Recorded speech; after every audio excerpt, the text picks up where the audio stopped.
Oi, gente. Tô vindo aqui falar um pouco do que foi abordado aí sobre constelação, trazer alguns pontos principais. Eu vou tentar fazer isso em 15 minutos. Então vamos lá. Eu tô aqui com um texto que eu montei, porque senão eu falo igual uma matraca. Então, a história de cada um de nós não é apenas sobre o que vivemos, mas sobre o que entendemos e transformamos da nossa experiência. Eu sou a Priscila Matiota. E essa minha história, minha jornada, me levou a querer questionar, a buscar respostas sobre os padrões familiares que eu tinha, né? Então, tudo que moldou a minha vida. Eu cresci num contexto bastante complexo. Eu fui acolhida por diversas pessoas, então quando eu nasci, quem foi minha tutora foi a irmã da minha mãe. Depois foi o marido da minha mãe, ela já estava com outro filho dele, foi bastante complexo. Passei por cuidados dos tios, a minha adoção foi brasileira. E ao longo do tempo, eu comecei a questionar alguns padrões que eu tinha, que a minha família que me criou não tinha aquele padrão, né? E isso fez com que, ao longo da minha história, eu comecei a entender alguns fatos isolados ali. E eu entendia que tinha uma dinâmica familiar maior do que eu poderia entender naquela época, né? Antes de começar a faculdade. Então eu quero compartilhar com vocês um pouco da minha história, algumas reflexões sobre constelação familiar, meu ponto de vista sobre isso também, e como que isso conecta a gente até a falta do cuidado, o básico, que entra naquela questão da vulnerabilidade, na criação dos filhos em lares disfuncionais, né? Então, se você já se perguntou como os padrões familiares da sua vida influenciam em você, talvez esse vídeo seja para você. Então, eu nasci em setembro de 80, pensando à luz da história, em 80 a gente não tinha condições, né? Então, assim, a vulnerabilidade foi bastante grande em relação à minha mãe. Então, ela tinha 16, 17 anos e não foi acolhida pelo pai dela, do meu avô, no caso. Então, esse suporte às mães adolescentes, ele já era um grande problema naquela época. E aí a gente pode pensar assim, os filhos eram criados para sobreviver e não para sentir. E isso eu bato muito na tecla com os meus pacientes, né? Quando a gente pega a luz da história, a gente vai vendo a mudança de geração para geração. E aí a gente percebe essa questão da sobrevivência e não do sentimento. Então eu passei por diversos tutores, foi bastante complexo. Imagina uma criança de 17 anos cuidando de duas crianças, casada. Então teve bastante vulnerabilidade, bastante agressão. E quando eu tava com 3 anos, essa família, que era amiga próxima, fez a proposta para minha mãe, porque toda vez que eu ficava doente, ela levava para essa família. Então, eles já tinham um histórico ali meu, conheciam um pouco sobre a minha reação comportamental e, de repente, eu comecei a ficar acuada e com medo. E eles perceberam isso e falaram, não, ou ela fica aqui ou ela vai embora. Foi quando a minha tutela passou para a família adotada. E aí, a gente vai tentar entender um pouco das origens, né, e dos padrões. Então, o que é constelação familiar, né? Então, quando a gente olha para o Bert Hellinger é um alemão que tem uma história, uma trajetória que a gente pode abordar num próximo vídeo. Então, a constelação familiar é uma abordagem. Ele trabalha com algumas dinâmicas ocultas dentro das famílias, né? Então, como ela afeta a nossa vida, mesmo sem a gente perceber. E ele percebeu que a gente carrega de forma inconsciente esses padrões emocionais e comportamentais dos nossos antepassados, que é a transgeracionalidade quando a gente fala em psicanálise. E aí ele traz 3 pilares. Então, na constelação, a primeira ordem do amor, né? Então eu li, o livro não tá aqui, é a hierarquia.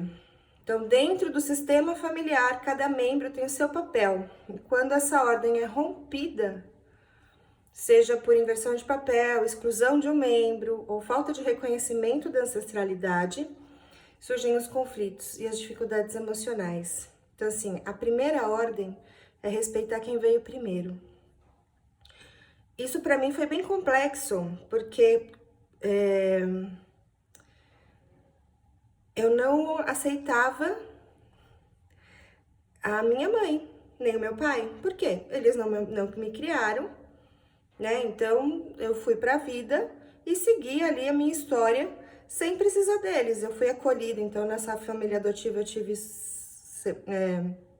comida, todas as questões que uma criança, ela precisa, eu tive. Então, educação, alimentação, vestuário, né?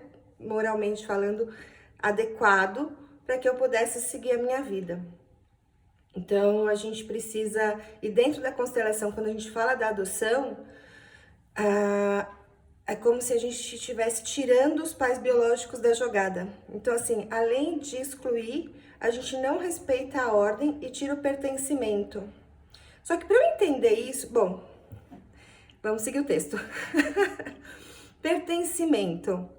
Todos os membros da família têm o direito de pertencer. Todos. Todos têm o direito de pertencer. Os excluídos, os negligenciados, os renegados, os esquecidos, os drogados. Caso a gente faça isso, há um desequilíbrio no sistema. E muitas vezes esse membro, né, um outro membro da família assume inconscientemente o peso daquela exclusão e repete também o sofrimento e o fracasso. E equilíbrio em dar e receber, né? Então, nas relações familiares e afetivas, precisa haver um fluxo equilibrado de troca. Quando alguém dá muito e recebe pouco, ou vice-versa, essa proporção gera conflitos e sentimentos de dúvidas. Então, aqui ele tem um exemplo bem bom. Um filho que recebe tudo dos pais sem aprender a retribuir pode crescer sem desenvolver autonomia. Então, é aquela criança super protegida, ela não tem tanta autonomia. Bom, vamos lá, tenho só 15 minutos. Dessa história toda, eu fui entender o que era constelação em 2017, quando eu assisti um vídeo da Elza Carvalho, que é uma consteladora de Curitiba. Na época eu procurava sobre temas de adoção, porque eu estava em busca de questões sobre. Eu sempre estudei desde a época da faculdade sobre isso. E ela traz o tema da adoção dentro da constelação familiar pelo Bert Hellinger. É bem complexo. E ali eu tive uma ideia. Passou um tempo, começou a ter mais visibilidade a constelação na nossa sociedade. E aí eu acabei fazendo uma constelação. E aí que foi o meu pulo do gato. Por quê? Eu fiz a constelação sem saber muito bem. E aí eu saí debulhando de lágrimas da sessão, fez uma organização, então honrei pai e mãe, os biológicos, fez todo um processo ali.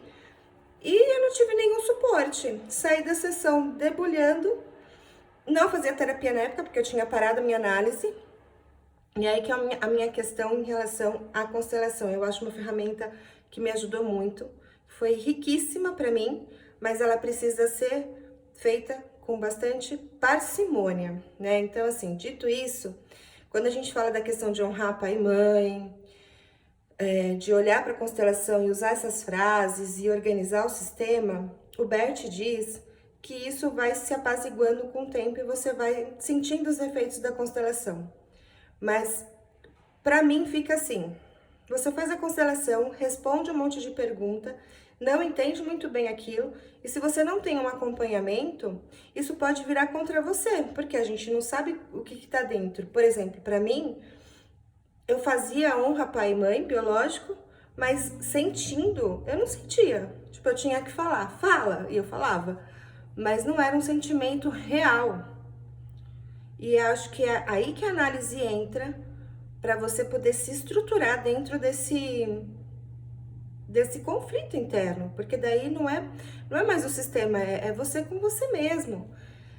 Então é um risco muito grande de você reverter um processo de reorganização para um processo de culpa.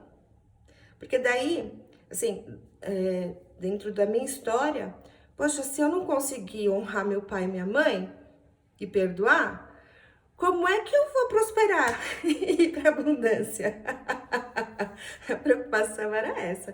A minha preocupação de vida era assim: eu quero resolver tudo que eu tenho que resolver na minha família, porque na próxima encarnação, que eu tenho uma fé ali, né?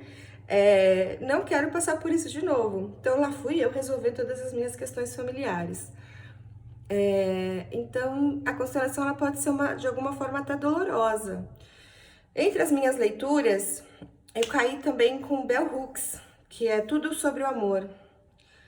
E ela traz um ponto ali sobre as famílias disfuncionais, que a maioria é disfuncional, né? E ela fala onde tem abuso, não há amor.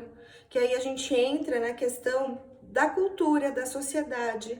Quando a gente entra na história, né? Aquela criança que nasce, ou ela nasce por uma questão de vulnerabilidade, quem cuida dessas duas crianças, ou ela nasce de uma família, pai e mãe certinho, mas também é disfuncional, porque mãe trabalha, pai trabalha, aquela criança, ela sobrevive dentro daquele meio, mas ela não desenvolve tantos sentimentos, ela está destinada a viver, a ser um corpinho que responde, né? Então, hoje temos outras mudanças, uma outra visão, daí é outro tema, senão eu vou me perder na reflexão aqui.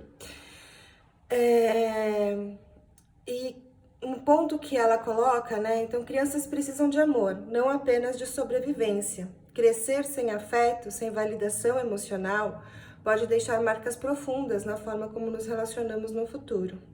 Então, com a teoria dela, mais o Bert Hellinger com a constelação, eu consegui usar como ferramenta para minha história, né? Eu tenho uma história de psicanálise que vem desde a minha faculdade. Dentro dessa minha história, eu busquei, né? Então, eu fiz psicologia porque eu queria. Migrei para psicanálise. E aí eu comecei a olhar para minha história e falar assim, bom, tem isso aqui, isso aqui, isso aqui, que eu não sei o que que é. Vou perguntar para as pessoas que ainda estão vivas. Fui atrás do meu pai, fui atrás da minha mãe, fui atrás do histórico familiar. Então assim, eu tenho um dossiê da minha vida. Por isso que para mim é muito importante.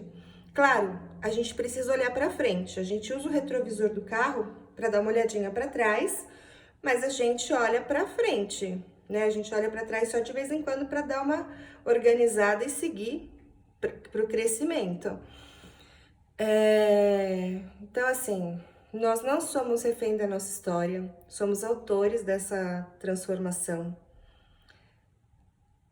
O convite que eu faço aqui para reflexão, você já parou para observar os padrões que se repetem na sua vida, a se questionar e entender, né, de onde viemos e escolhemos, de onde viemos e o que escolhemos para onde nós vamos ir, né? E assim, a busca, ela começa quando a gente escolhe olhar para nossa história com compaixão e coragem.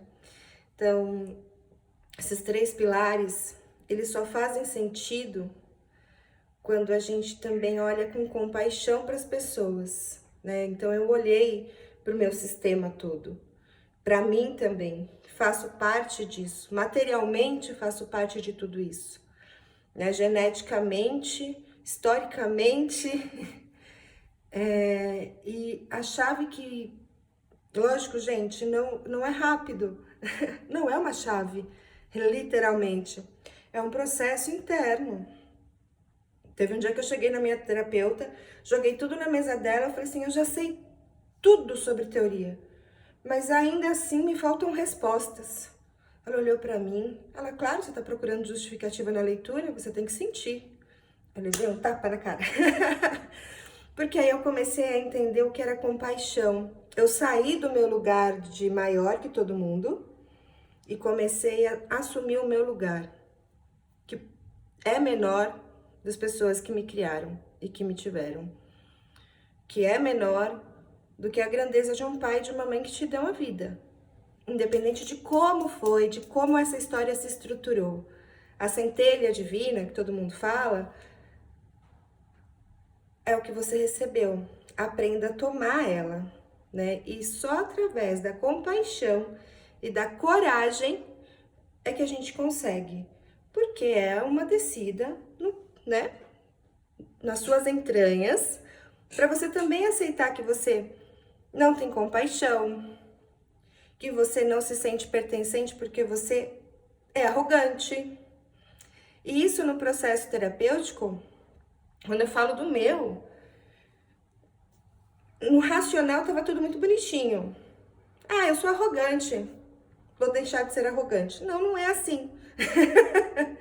Ah, eu sou insegura, então eu vou começar a passar a fazer coisas mais seguras. A partir do momento que você sente, e o sentir é tomar posse daquilo. Falar, cara, dentro dessa história toda, olha quem fui eu. Olha quem eu sou. Tem um lado lindo de superação que todo mundo falou ali? Tem superação? Tem. Mas tem um lugar que você se coloca.